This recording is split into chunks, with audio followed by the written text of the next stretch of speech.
El camino del reino.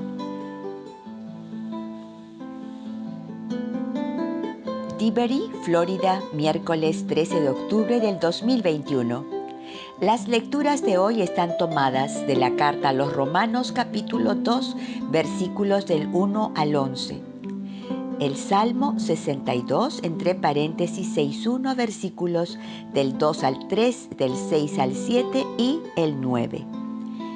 El Evangelio está tomado de Lucas capítulo 11, versículos 42 al 46. El tema de hoy: no juzgues. Antes de leer la primera lectura, vamos a recordar, queridos amigos, el contexto político, social, cultural y religioso en la Palestina del tiempo de Jesús o el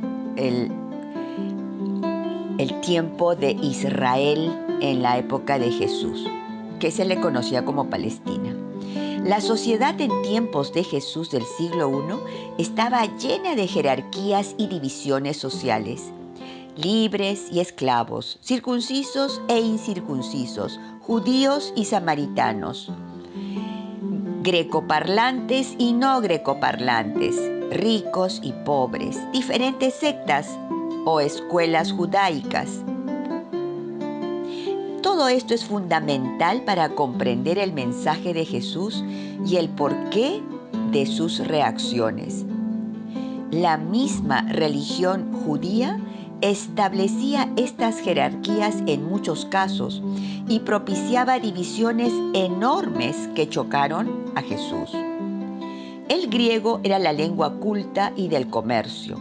El arameo, hebreo, era la lengua hablada, escrita, y el latín la lengua oficial del Imperio Romano.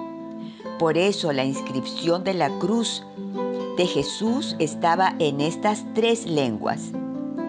Había enormes ciudades, centros de poder económico que tenían origen griego o romano y gozaban de bastante independencia. Entre estas ciudades se cuenta Séforis, Tiberíades y Jerusalén.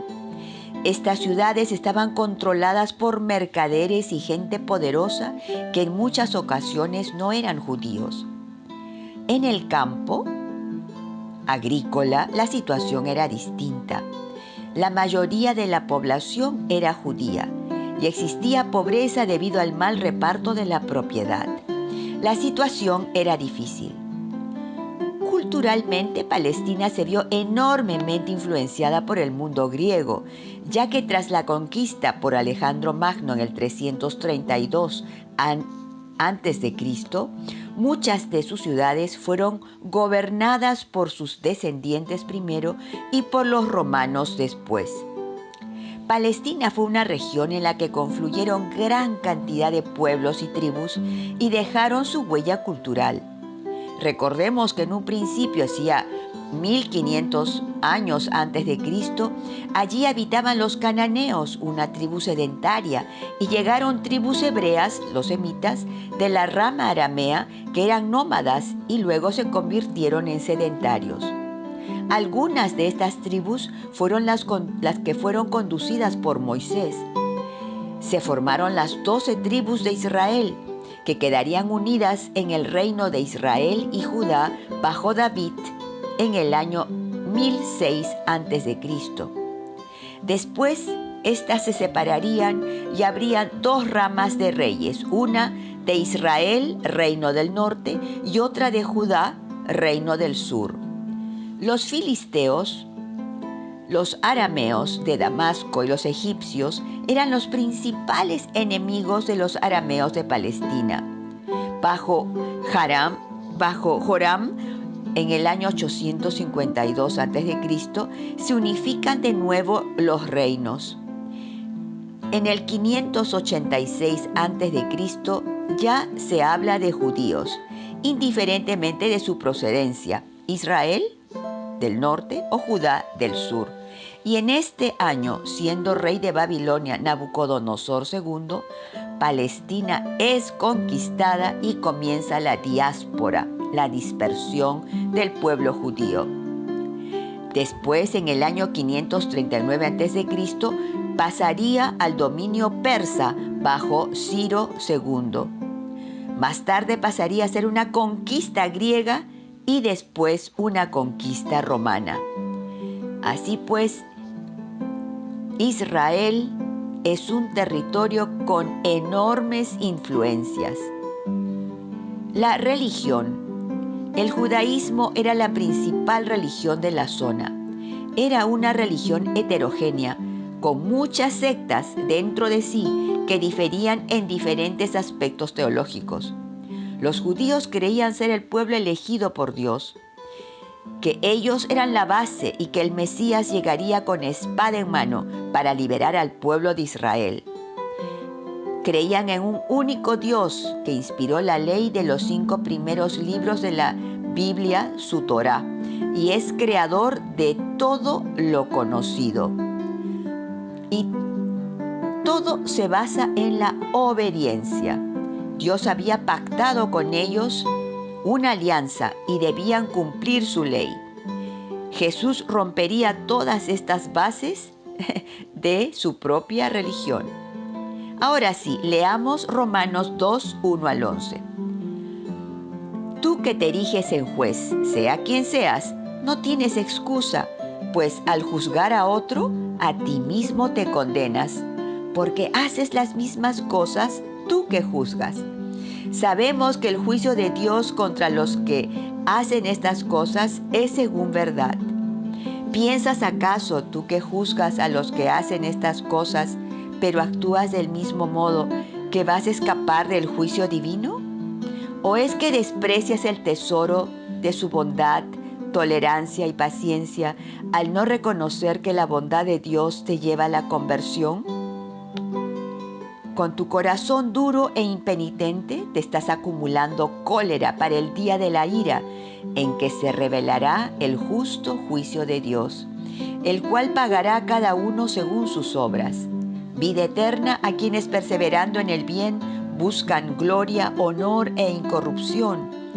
Ira y cólera a los porfiados que se rebelan contra la verdad y se rinden a la injusticia. Tribulación y angustia sobre todo ser humano que haga el mal, primero sobre el judío, pero también sobre el griego. Gloria, honor y paz para todo el que haga el bien, primero para el judío, pero también para el griego, porque en Dios no hay acepción de personas. Palabra de Dios, te alabamos, Señor. La exhortación de Pablo es simple. No juzgues a nadie, y si te atreves a juzgar, te estás condenando a ti mismo. ¿No decía Jesús que no juzgues para que Dios no te juzgue? Porque con la misma vara serás medido. También te decía que no mires la paja en el ojo ajeno, sin antes mirar la viga que tienes en el tuyo. Mateo 7, del 1 al 5. Por eso Pablo es drástico al decir no juzgues, porque cuando se manifiesten los justos juicios de Dios, le retribuirá a cada uno según sus obras. Con tribulación y angustia a los que hacen el mal, con gloria, honor y paz para todos los que son constantes en obrar el bien. Oremos ahora con este precioso Salmo 62.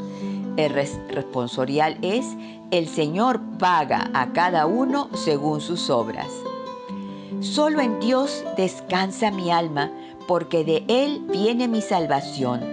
Solo Él es mi roca y mi salvación, mi alcázar, no vacilaré. Respondemos: el Señor paga a cada uno según sus obras.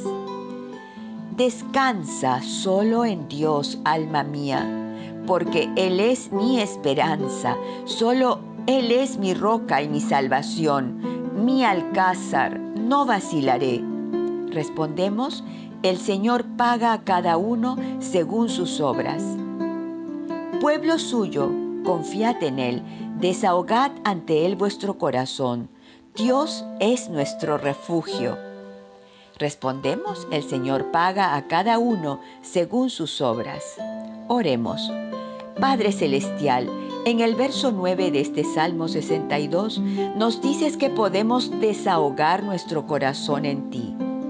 Este corazón que cada día se llena de alegrías, triunfos, sorpresas, así como de miserias, desengaños, penas, angustias y desilusiones. Hoy, Padre, venimos a ti para vaciar nuestros pesados corazones, para que una vez vacíos, tú los puedas llenar con tu amor y tu alegría. Jeremías 17, 9 al 10 dice que no hay nada más traidor y perverso que nuestro corazón. Solo tú lo sondeas, lo conoces, para darnos a cada uno según nuestra conducta. Porque en Proverbio 4:23 dice que por encima de todo, cuidemos nuestro corazón, porque de él brota la vida. Señor, aquí vaciamos nuestro corazón en tu balde divino. Por favor, llénanos ahora de tu amor y tu alegría. Amén. Lectura del Santo Evangelio según San Lucas, capítulo 11, versos del 42 al 46. En aquel tiempo dijo el Señor: «Ay de vosotros, fariseos, que pagáis el diezmo de la hierbabuena, de la ruda y de toda clase de hortalizas, mientras pasáis por alto el derecho y el amor de Dios». Esto es lo que había que practicar sin descuidar aquello. ¡Ay de vosotros, fariseos, que os encantan los asientos de honor en las sinagogas y los saludos en las plazas! ¡Ay de vosotros que sois como tumbas no señaladas, que la gente pisa sin saberlo! Le replicó un maestro de la ley: «Maestro, diciendo eso nos ofendes también a nosotros». Y él dijo: «Ay de vosotros también, maestros de la ley, que cargáis a los hombres cargas insoportables, mientras vosotros no tocáis las cargas ni con uno de vuestros dedos». Palabra de Dios, gloria a ti, Señor Jesús. Si en la primera lectura Pablo nos dice que no juzguemos porque nos irá mal cuando vengan los justos juicios de Dios, en el Evangelio descubrimos que estos santos juicios le llegaron a los fariseos y a los maestros de la ley por medio de Jesús. «Ay de ustedes», les dice Jesús, esperando que enmienden su conducta. Y nos lo dice también a nosotros. ¿Cómo llevamos nuestro hogar? ¿Imponemos reglas que nosotros no las podemos ni cumplir? Hoy meditemos en esas reglitas que imponemos a los demás cada día y aprendamos a liberar a nuestro prójimo de las cargas que les imponemos a llevar y que nosotros ni siquiera las tocamos con el dedo. Blanca Foster, Ministerio Yo Amo la Biblia.